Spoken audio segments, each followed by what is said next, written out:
नमस्कार दोस्तों, farming ideas में आप सभी का स्वागत है।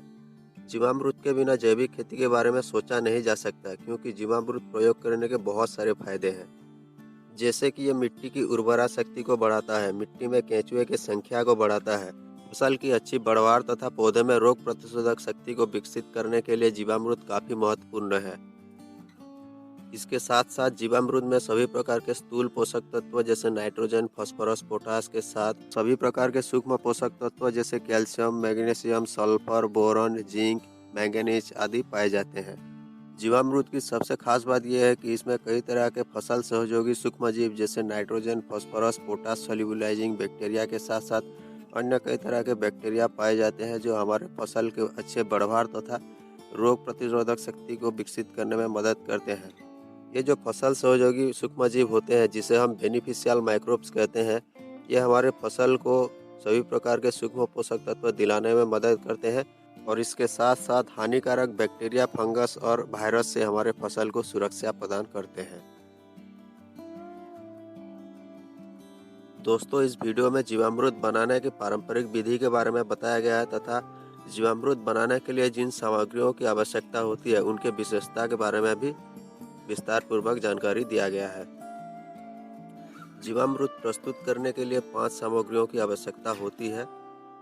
10 किलो देसी गाय का गोबर, 10 किलो देसी गाय का गोमूत्र, 2 किलो गुड़, 1 किलो बेसन या किसी भी दाल का आटा, मुट्ठी भर सजी मिट्टी। जितना मात्रा बताया गया है इससे 200 लीटर जीवामृत बनकर तैयार होता है और यह 1 एकड़ खेत में प्रयोग करने के लिए पर्याप्त मात्रा है।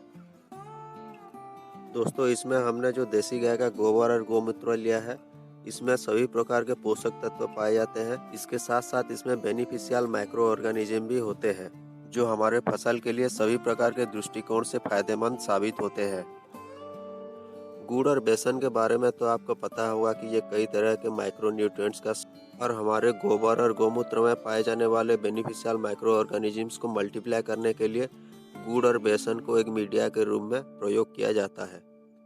बरगद और पीपल के पेड़ के नीचे की मिट्टी को सजीव मिट्टी कहा जाता है क्योंकि ये दोनों पेड़ हमेशा 24 घंटे ऑक्सीजन देने वाले पेड़ होते हैं और इनके नीचे जो मिट्टी होता है उनमें करोड़ों की संख्या में बेनिफिशियल माइक्रो ऑर्गेनिज्म पाए जाते हैं जो हमारे फसल के बढ़वार और कई तरह के बीमारियों से सुरक्षा प्रदान करने के लिए उत्तरदायी है।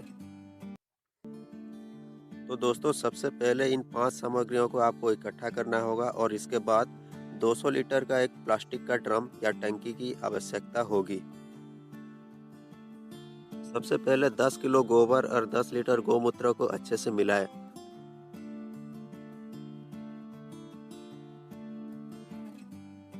और इसमें 1 किलो बेसन और मुट्ठी भर सजीव मिट्टी को मिलाकर अच्छे से मिश्रण तैयार करें।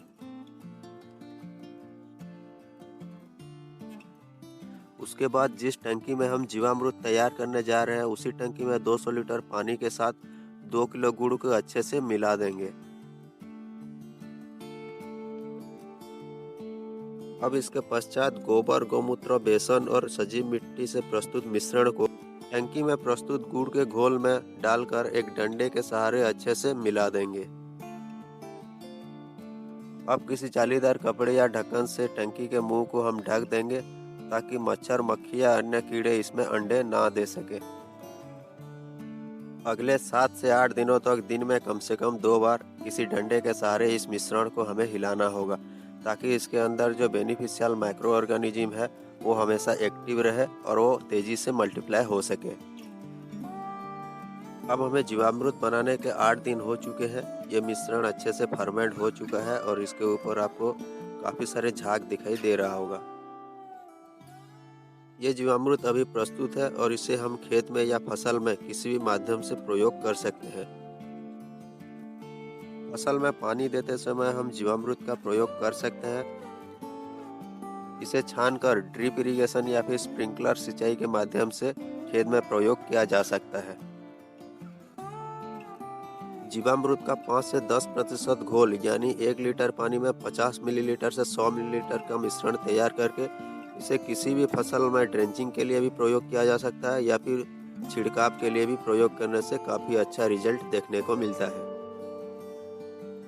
तो दोस्तों आशा करता हूँ कि इस वीडियो के माध्यम से आपको जीवामृत प्रस्तुत करने के तरीके और इसके विशेषता के बारे में जानकारी मिला होगा। वीडियो को देखने के लिए आपका बहुत बहुत धन्यवाद।